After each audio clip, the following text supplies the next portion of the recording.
My name is Madeline, 28 years old, and I've always been the responsible one in my family. I worked hard to build a successful career in finance, a stark contrast to my brother Jake's string of failed ventures. Everything changed at last year's Thanksgiving dinner when my mom delivered that ultimatum about family loyalty. It all revolved around the $500,000 inheritance. My grandfather left me and Jake's dream of opening a brewery. I never imagined standing up and walking out would trigger the email that changed everything they depended on. If you're watching this right now, hit that like button, subscribe to my channel, and let me know in the comments where you're watching from. My family's reaction to what happened next might surprise you. Growing up as the older sibling meant I always had to set the example.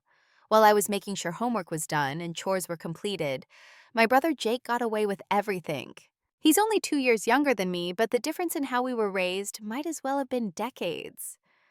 Madeline, you need to help your brother with his science project. Mom would say, even though I had my own assignments due. Jake's having a hard time with school. This was a constant refrain throughout my childhood, even when Jake wasn't trying at all. The pattern was consistent. I would work diligently for my achievements, and Jake would either get bailed out or receive praise for minimal effort. When I got straight A's, it was expected. When Jake managed to get C's instead of failing, there was a celebration dinner. Your brother just needs extra support, Dad would explain whenever I questioned the double standard. You're naturally good at school. What they never acknowledged was that I wasn't naturally good at anything. I worked for every grade, every achievement, while Jake spent his time playing video games and hanging out with friends. The unfairness stung, but I learned to push those feelings down and focus on my own path. My grandfather William was different. He saw me for who I was and valued my dedication.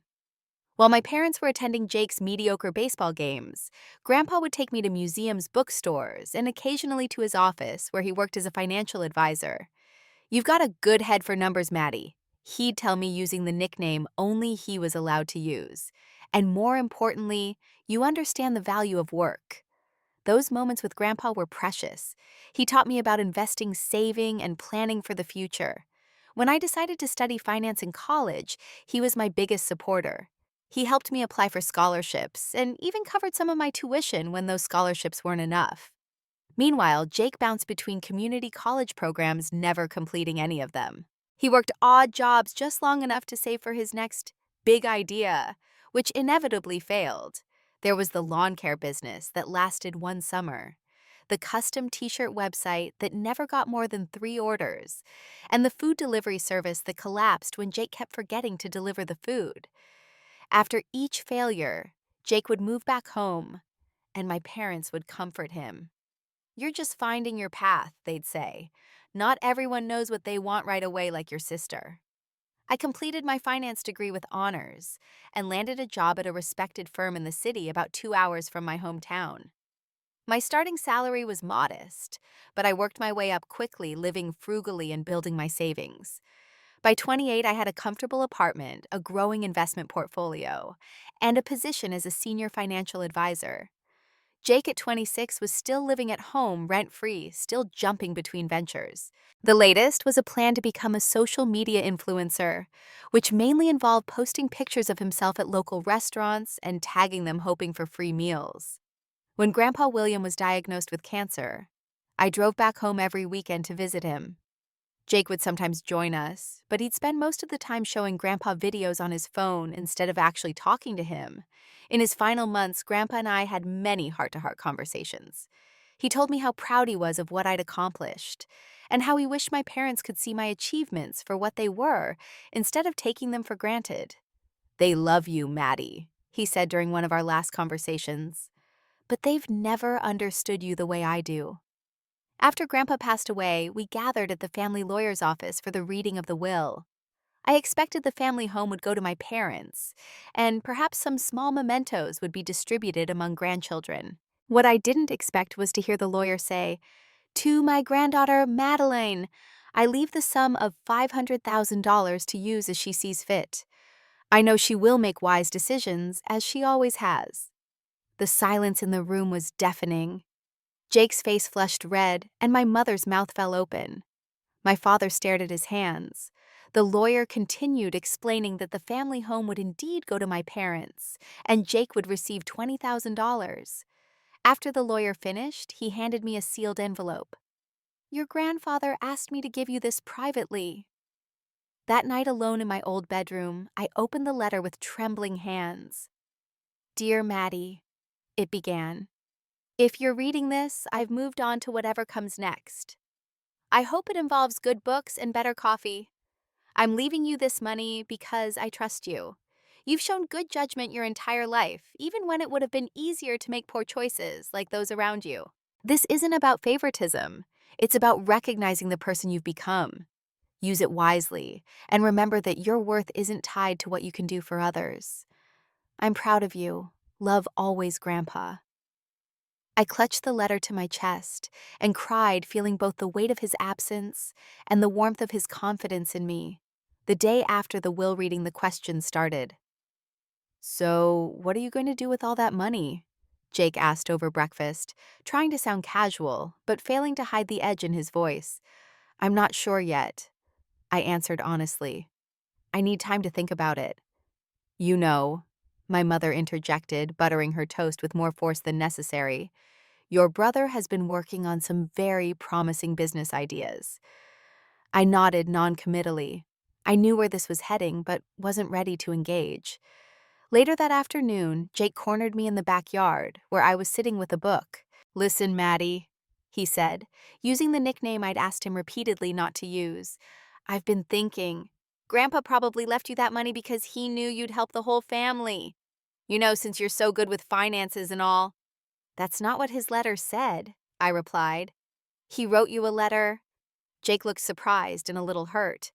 "What did it say?" "It was personal." I said, not wanting to reveal Grandpa's words that might hurt Jake more. Jake sighed dramatically. "Well, whatever. The point is, I've got this amazing business opportunity that's going to change everything for me. For us," he quickly corrected. He launched into an explanation about a craft brewery he wanted to open in our hometown. According to Jake Kraft, beer was totally exploding, and our town was desperate for a hip place where people could hang out. "I've already scoped out a location in that old warehouse district they're trying to revitalize," he continued excitedly. "The building owner is a friend of Dad's and said he'd give me a great deal on the lease. I just need startup capital." When I didn't immediately respond with enthusiasm, Jake's face fell. "You're not even considering it, are you, after everything I've done for you?" I tried to recall anything significant Jake had ever done for me and came up blank. "Jake, I just need time to think about what I want to do with the inheritance," I explained. "Grandpa wanted me to use it wisely." "And what's wiser than investing in family?" he countered. Before I could respond, my mother called us in for dinner.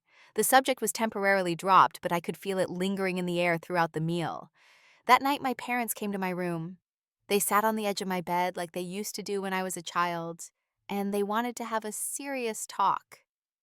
"Honey," my mother began, "we're so proud of how responsible you've always been."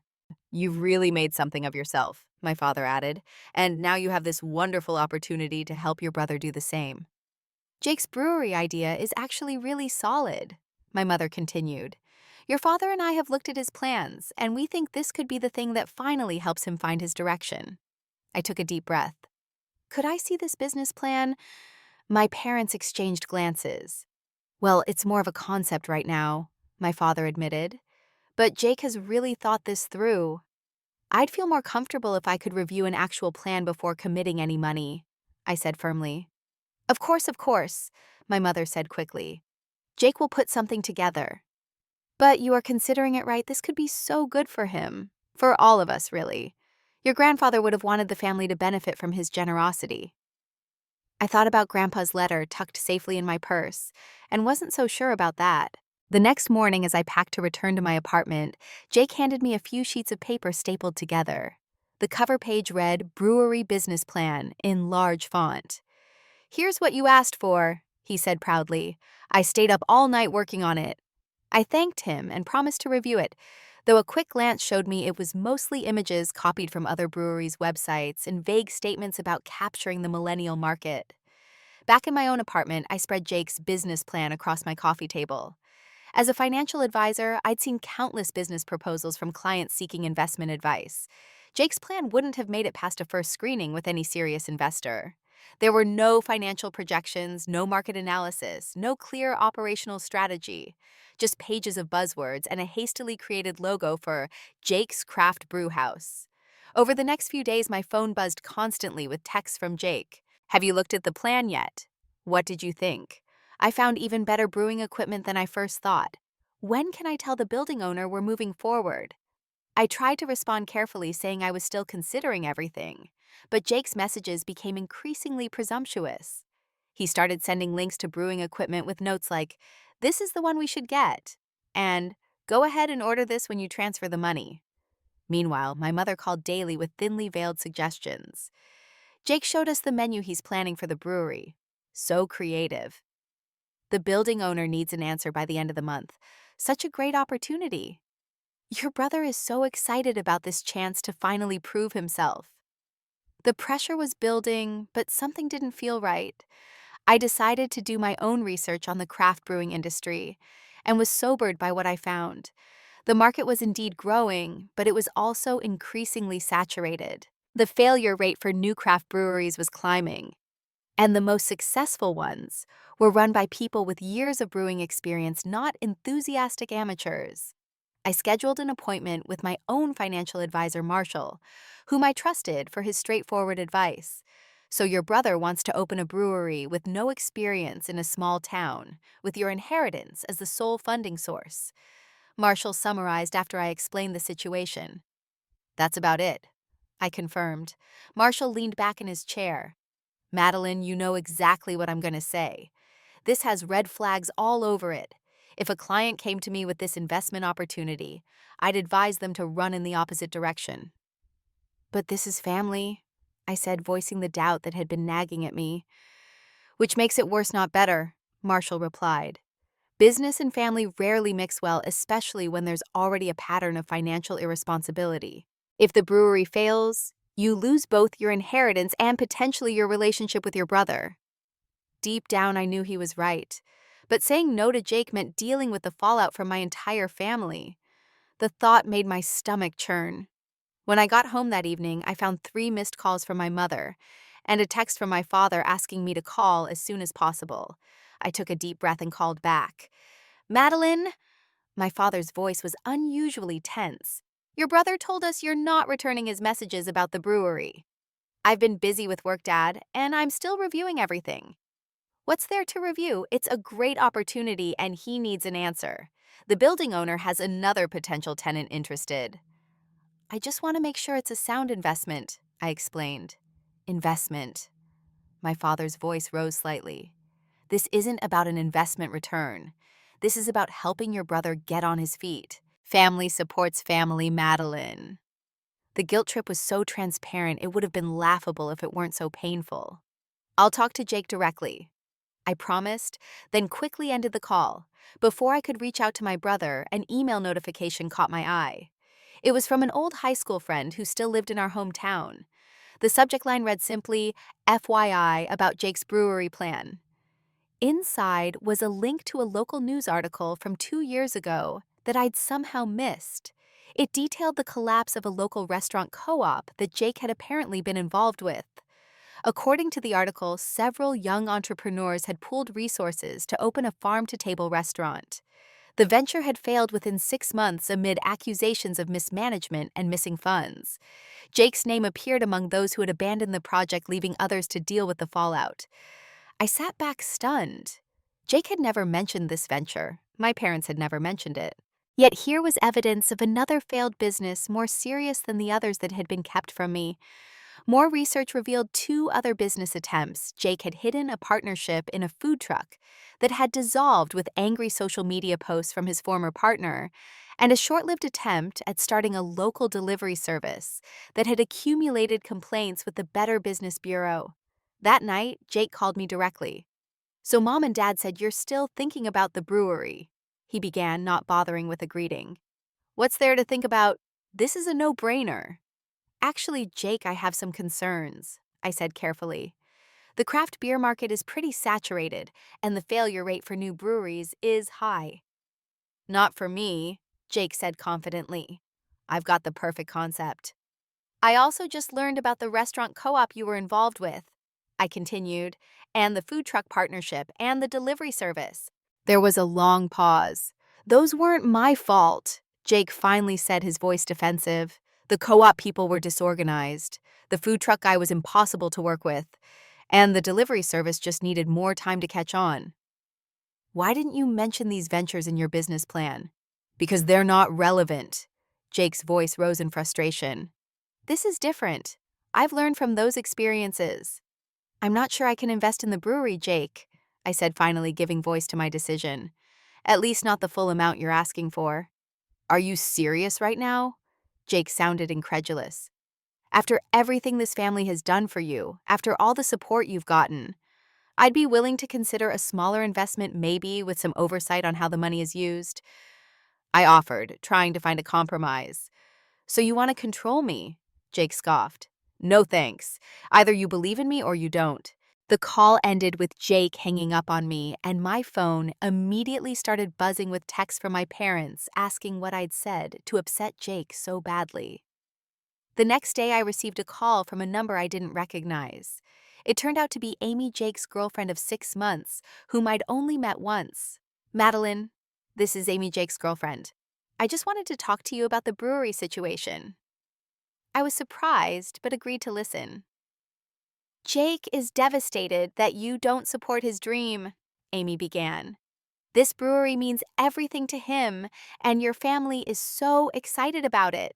Everyone except you. I have concerns about the business viability, I tried to explain. Business viability, Amy repeated dismissively. This is about family. Jake says you've always been the golden child with the perfect job and perfect life while he struggled to find his path. Now you have the chance to help him and you're refusing. That seems really selfish. I was stunned by this characterization, which was the complete opposite of reality. Had Jake actually convinced himself and others that he was the disadvantaged sibling? The campaign continued. Distant relatives I rarely spoke to suddenly called or texted, mentioning how excited they were about Jake's brewery and how generous I was to help him achieve his dream. My cousin Diana even posted on social media, congratulating Jake and me on our joint venture, tagging us both. It became clear that Jake had been telling everyone that my investment was a done deal. The tension came to a head at a family dinner the weekend before Thanksgiving. My parents had invited Jake, Amy, and me to discuss holiday plans, but I knew the real agenda before I even arrived. Sure enough, within minutes of sitting down, the brewery was the main topic. Jake had brought actual beer samples he'd apparently been brewing in our parents' garage. Isn't this amazing? My mother exclaimed, though I noticed she barely sipped hers. Jake has such a talent. The beer was actually terrible sour and flat, but everyone nodded enthusiastically. I've been talking to this guy who runs a brewery in Portland, Jake announced. He's giving me all his secrets, said my samples show real promise. That's great, I said neutrally. So, my father said, setting down his barely touched beer, we should discuss the next steps. The building owner needs a deposit by December 1st to hold the space. And I found the perfect brewing equipment package, Jake added excitedly. Complete setup for only $120,000. I took a deep breath. I've been doing a lot of research and thinking about this. I began carefully. And I'm concerned about the viability of this business. The temperature in the room seemed to drop 10 degrees. What do you mean, viability? My mother asked, her smile fixed. The market is saturated. Jake doesn't have experience. The business plan lacks detail. And I've discovered several previous failed ventures that make me hesitant. I explained as gently as I could. Jake's face darkened. So that's a no. You're not going to help me. I didn't say that, I replied. I'm willing to consider a smaller investment, maybe $25,000 to start with some conditions and oversight. Conditions, oversight? Jake stood up, knocking his chair backward. You don't believe in me at all. You just want to control everything because you think you're so much better than me. Jake, that's not true, I protested. It is true. My mother joined in, surprising me with her vehemence. You've always looked down on your brother. Now you have the chance to help him succeed, and you're refusing because you want to keep Grandpa's money all to yourself. That's not fair, I said, my voice rising despite my efforts to stay calm. Grandpa left me that money because he trusted my judgment. He was a senile old man by the end, Jake shouted. The room went silent. We all knew that wasn't true. Grandpa had been sharp until the very end. I think you should leave, my father finally said, looking at me rather than at Jake. You're taking his side, I asked incredulously, after he just insulted Grandpa. This family needs to stick together, my father said firmly. Your brother needs this chance and you have the power to give it to him. It's that simple. I looked around at their faces. Jake's angry, my mother's disappointed, my father's resolved, and Amy's smugly triumphant. In that moment, I realized I'd never win their approval, unless I gave in completely. I'll think about it some more, I said quietly, gathering my purse and standing up. It wasn't true, but it would get me out of there without further confrontation. Thanksgiving is next week, my mother reminded me as I headed for the door. We expect you to have a definitive answer by then. I spent the days leading up to Thanksgiving in a state of constant anxiety. My phone was flooded with messages from family members, some checking in about holiday plans, others not so subtly mentioning Jake's brewery, and how excited everyone was about it. Jake himself had stopped communicating with me directly, apparently offended by my hesitation. Instead, he used our parents and Amy as messengers, relaying updated plans for the brewery that still lacked any solid financial foundation. As I drove to my parents' house on Thanksgiving morning, my stomach was in knots. I'd packed an overnight bag, planning to stay until Friday as usual, but had also left my apartment ready for a quick return just in case. Something told me this holiday wouldn't go smoothly. When I arrived, the house was already full of activity and delicious smells. My mother was in the kitchen, directing my aunts Linda and Carol in various cooking tasks. My father and uncles were watching football in the living room. My cousins were setting up card games at the dining room table. It all seemed so normal, so traditional. For a moment, I allowed myself to hope that maybe the brewery discussion would be put aside for the holiday. Jake and Amy arrived shortly after me, making a grand entrance. Jake was carrying a small cooler that I soon learned contained bottles of his homemade beer, specially brewed for Thanksgiving. Everyone has to try Jake's amazing amber ale, he announced, passing out bottles. This is a preview of what we'll be serving at Jake's Craft Brew House next spring. I accepted a bottle and took a small sip. It was marginally better than the sample from our previous dinner, but still nowhere near professional quality. Around me, relatives made appreciative noises regardless of the actual taste. When are you breaking ground on this brewery, Jake? Uncle Bob asked gamely, drinking the subpar beer. As soon as we lock down the building, which should be any day now, Jake replied confidently, shooting me a pointed look. We're just finalizing the investment details. I busied myself helping in the kitchen, trying to avoid further brewery discussion. But it seemed to be the main topic of conversation, no matter where I turned. Madeline, isn't it exciting about Jake's new venture?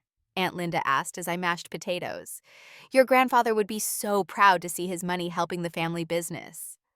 I smiled tightly and nodded, not trusting myself to respond without saying something I'd regret. My cousin Diane cornered me in the hallway on my way to the bathroom.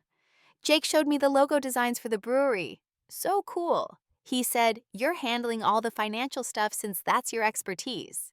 Nothing's been decided yet, I said firmly. Diane looked confused. But Jake said you were announcing the partnership at dinner today. He's been telling everyone. My heart sank. So that was Jake's strategy. Public pressure at the Thanksgiving table with the entire family present. Of course.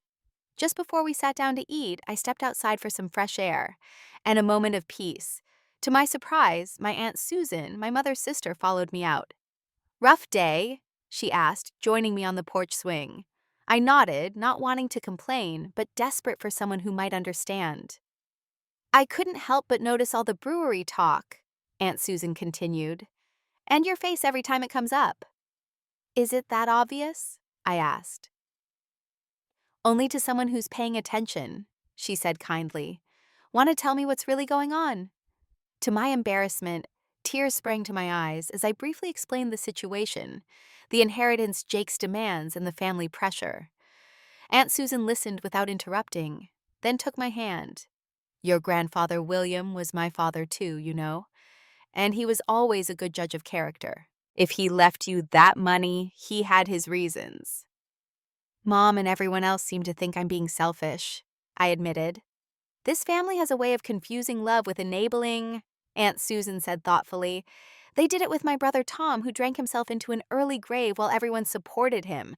They're doing it with Jake now. So what do I do? I asked. Listen to your gut, she advised, and remember that sometimes the most loving thing you can do is say no. Our conversation was interrupted by my mother calling everyone to the table. I took my seat between Cousin Diane and Uncle Bob directly across from Jake and Amy. My parents sat at either end of the long table. The food was passed around, plates were filled, and my father said the traditional blessing. For a brief, beautiful moment, it felt like a normal Thanksgiving. Then Jake clinked his fork against his glass. Before we start eating, I'd like to make a toast, he announced, standing up. To family, to tradition, and to new beginnings. Everyone raised their glasses. As most of you know, I'm starting an exciting new chapter with Jake's Craft Brew House, he continued. And I wouldn't be able to do it without my sister Madeline. All eyes turned to me. Maddie's investing Grandpa's inheritance to help make this family dream a reality, Jake declared. I just want to thank her publicly for believing in me and supporting this venture that's going to put our town on the map. There was a chorus of hear, hear, and approving nods. Several relatives smiled warmly at me, clearly impressed by my apparent generosity. I felt trapped. Contradicting Jake now would create a scene that would ruin Thanksgiving for everyone, but staying silent would be interpreted as agreement. Actually, I said, my voice surprisingly steady despite my racing heart, I haven't made any decisions about investing in the brewery yet. I'm still considering options. The table went quiet. Jake's smile froze on his face. What do you mean you haven't made any decisions? My mother asked sharply. We've been discussing this for weeks. Discussing, yes, I agreed. But I haven't committed to anything and Jake knows that. Jake's face flushed red. Come on, Maddie. We all know you're going to do it. Stop playing games. I'm not playing games, I said firmly. I have serious concerns about the viability of this business, and I'm not comfortable investing $500,000 without proper planning and oversight. There it is. Jake threw his napkin on the table.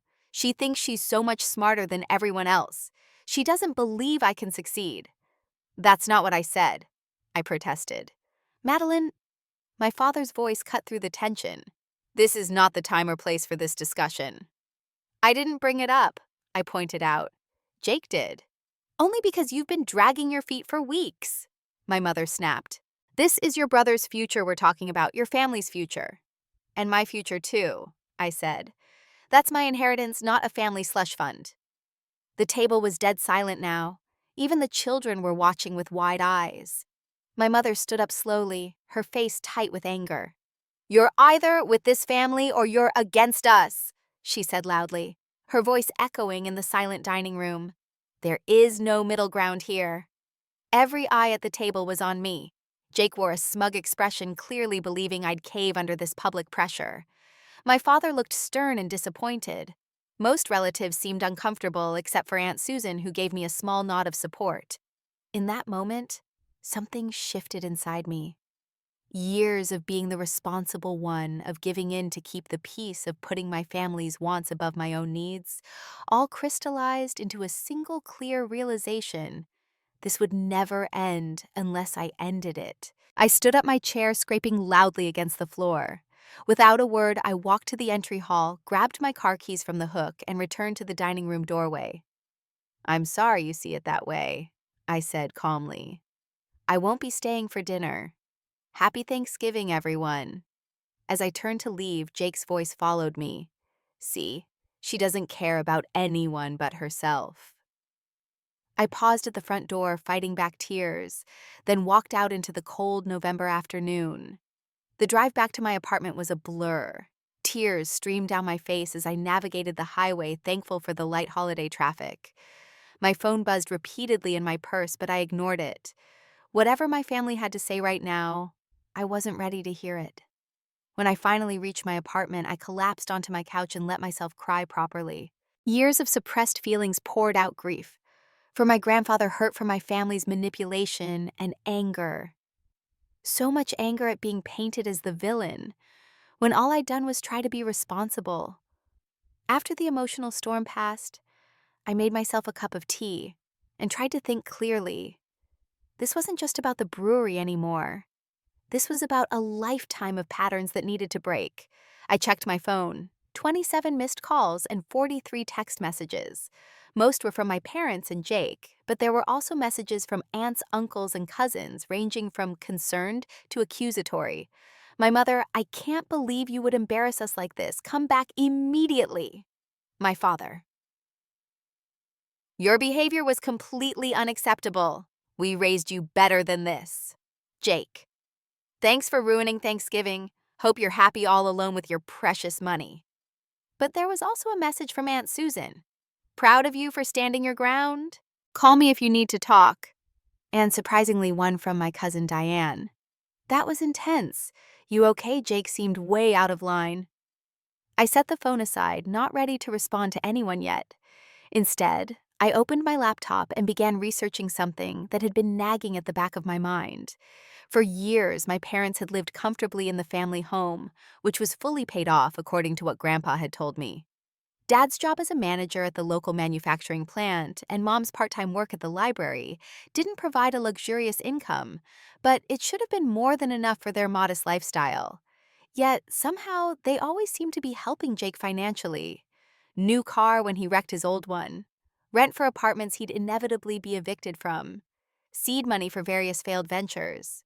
Where was all that money coming from? I started with public records, which were surprisingly revealing. The family home, which I'd always believed was paid off, had been remortgaged 3 times in the past 5 years. The current mortgage was for nearly $300,000 on a house that was worth maybe $400,000 in our small town market. Next, I called a former high school friend who now worked at the local credit union. I didn't ask for confidential information, just general gossip about town. "Oh, yeah, everyone knows your brother's always hitting up your parents for cash," she confirmed after we caught up. "My cousin works with your dad, and apparently he's been picking up extra shifts for years to cover Jake's expenses. There was some talk that they were counting on your grandfather's estate to bail them out." I thanked her and hung up pieces falling into place. My parents weren't just enabling Jake out of some misguided favoritism. They were financially entangled with him, possibly on the brink of serious trouble, and they saw my inheritance as their salvation. Further investigation revealed that the friend of Dad's who owned the building Jake wanted to lease was actually Dad's boss, and the great deal involved my father personally guaranteeing the lease. The brewing equipment Jake had selected required a substantial down payment, which my parents had already put a deposit on using their credit card, assuming I would reimburse them. They hadn't just been pressuring me to help Jake. They had been desperately trying to save themselves from financial ruin of their own making. As night fell, I sat in my darkened apartment, the glow of my laptop illuminating a spreadsheet of my family's apparent financial entanglements. The picture it painted was grim. Without my inheritance, Jake's brewery would collapse before it began, likely taking my parents' financial security with it. My grandfather's lawyer had given me his personal cell number, saying I could call any time if I had questions about the will. Despite it being Thanksgiving evening, I dialed the number. "Mr. Harrison, it's Madeline. I apologize for calling on a holiday." "No trouble at all," the lawyer assured me. "How can I help it?" "I need to know if there were any conditions attached to my inheritance," I asked. "Any stipulations about how the money should be used?" There was a pause. "Your grandfather left the money to you unconditionally," Mr. Harrison said carefully. "But there was another provision in the will that I was instructed not to disclose unless certain circumstances arose." My heart raced. What circumstances? If you were to experience undue pressure from family members regarding the inheritance, I was to inform you of a contingency plan William put in place. I nearly dropped the phone. He anticipated this. William was very perceptive, Mr. Harrison confirmed. He suspected that Jake and possibly your parents might try to access your inheritance. He asked me to tell you, if such a situation arose, that the family home is actually part of a trust he established. "But the will said the house went to my parents," I said, confused. "It did, but with conditions that weren't read aloud at the will reading per William's instructions." Your parents received lifetime use rights to the home provided they maintained it properly and didn't encumber it beyond a reasonable limit. The multiple mortgages they've taken out actually violated those terms 2 years ago. I sat down hard on my couch. What does that mean? It means that if you determine your inheritance is being targeted inappropriately, you can notify me officially, and the trust will require your parents to either pay down the mortgages immediately or sell the house to satisfy the debt. Grandpa set this up as a trap, I asked, horrified and impressed at the same time. Not a trap, Mr. Harrison corrected gently. A safeguard. William loved your parents, but he wasn't blind to their enabling of Jake. He wanted to ensure his legacy would benefit those who would use it wisely, not those who would squander it. After ending the call, I sat in silence for a long time. The power to significantly impact my family's financial situation was now in my hands. I could bail them out by investing in Jake's doomed brewery, perpetuating the cycle of enablement and irresponsibility. Or I could trigger Grandpa's contingency plan, forcing a reckoning that would be painful but perhaps ultimately necessary. As dawn broke on the day after Thanksgiving, I made my decision. I composed a careful email to Mr. Harrison, officially declining to invest my inheritance in Jake's brewery and acknowledging my awareness of the trust conditions regarding the family home. I outlined the pressure I'd experienced and the financial machinations I'd uncovered. Before hitting send, I added, I take no pleasure in this decision. I love my family, but I cannot enable behavior that ultimately harms all of us. I believe my grandfather understood this distinction better than I ever did, and I'm grateful for his foresight. With a deep breath, I clicked send, knowing that the email would set in motion events that could not be undone. The screen confirmed delivery, and I felt a strange mixture of grief and relief wash over me.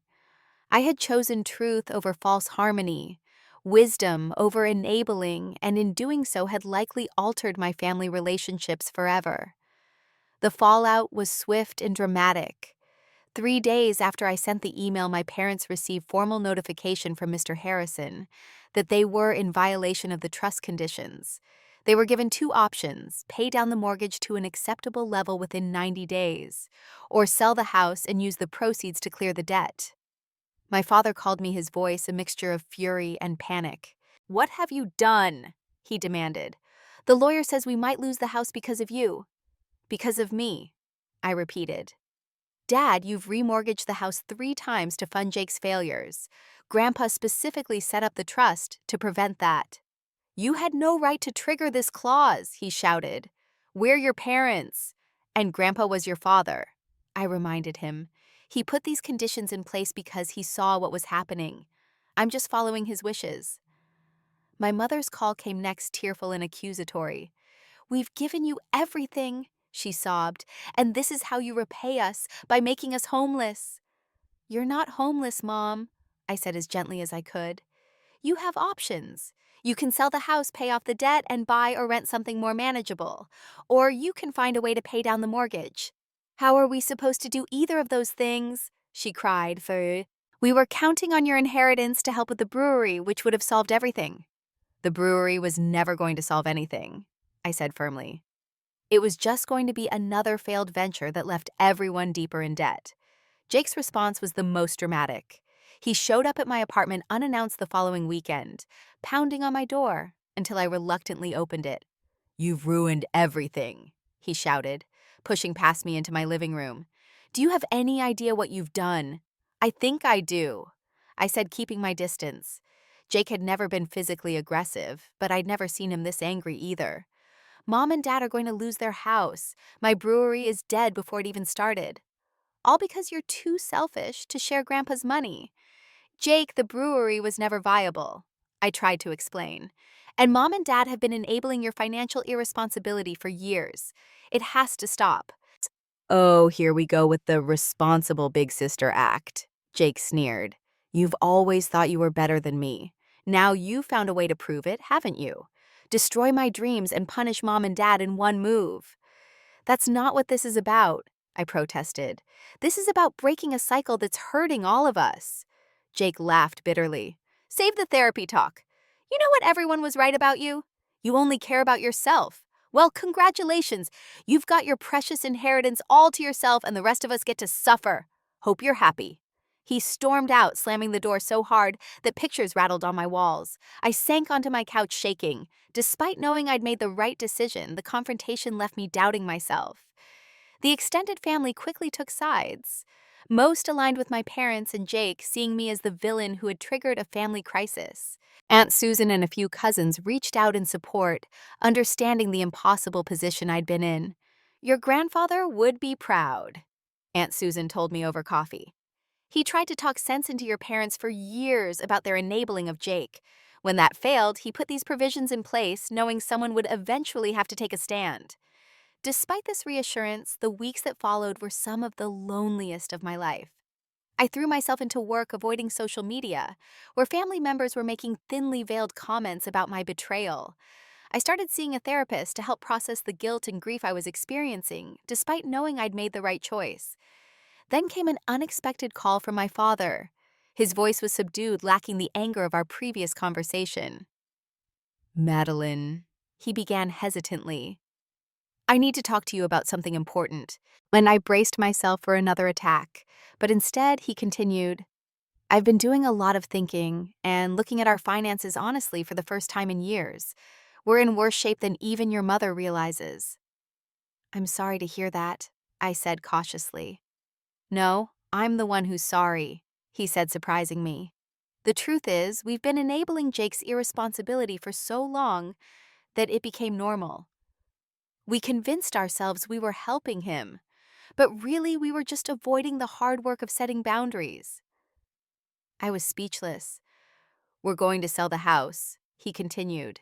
"It's too big for us anyway, and the equity should clear our debts and leave enough to start fresh. I wanted you to hear it from me first."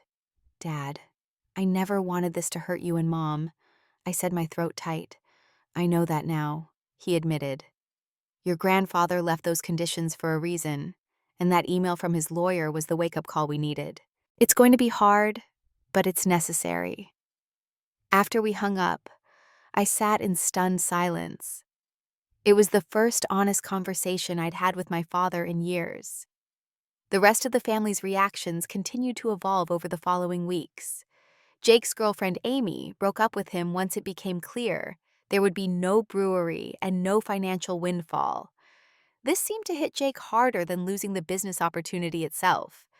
Meanwhile, someone, probably a well-meaning relative trying to explain my parents' sudden decision to downsize, had leaked the details of the family's financial situation to the wider community. The embarrassment of having their financial mismanagement exposed seemed to finally break through my mother's denial. "I always thought we were doing what was best for Jake," she admitted during a cautious phone call. "But looking at the mess we've made, I can see now that we were just taking the easy way out. Saying no would have been harder in the moment, but better in the long run." That Thanksgiving, exactly 1 year after the confrontation that had changed everything, I wasn't with my immediate family. Instead, I hosted a small dinner for friends and a few supportive relatives, including Aunt Susan. It was peaceful and genuine in a way family gatherings hadn't been for years. My parents had sold the family home and moved into a comfortable condo that suited their needs without straining their finances. They were slowly rebuilding their retirement savings, though the years of supporting Jake had taken a significant toll. Jake himself had hit rock bottom after the brewery dream collapsed. With no parents to bail him out and no girlfriend to support his illusions, he'd been forced to face reality. To everyone's surprise, including mine, he'd enrolled in community college courses in business administration, determined to understand where he'd gone wrong. When he called me out of the blue to ask if I would consider providing a small loan for his education, with strict conditions and a repayment plan, I saw it as a promising sign of growth. We met at a neutral location with a family therapist, established clear boundaries and expectations, and I agreed to help with his tuition provided he maintained his grades and attended financial counseling. As for my inheritance, I'd used a portion to start a nonprofit focused on financial literacy for young women, helping them avoid the pitfalls of debt and building their confidence in managing money. The work was fulfilling in a way I hadn't expected, turning my painful family experience into something positive that could help others. The family wounds were still healing, and some relationships would never be the same. But there was a new honesty in our interactions that had been missing before. We were learning to love each other without enabling to support, without sacrificing our own well-being to be family, without being enmeshed. On that Thanksgiving evening, as I looked around at the genuine smiles and easy conversation, I thought about my grandfather's letter. "Your worth isn't tied to what you can do for others," he had written. It had taken a family crisis for me to truly understand what he meant. Standing up at that Thanksgiving table a year ago hadn't just been about protecting my inheritance. It had been about claiming my right to make my own decisions, to set healthy boundaries, and to break a cycle of enabling that was hurting everyone involved. In the end, my grandfather's greatest gift hadn't been the money. It had been the permission to value myself enough to say no when necessary, even to the people I loved most. Have you ever had to make a difficult decision that put you at odds with your family? I'd love to hear about your experiences in the comments below.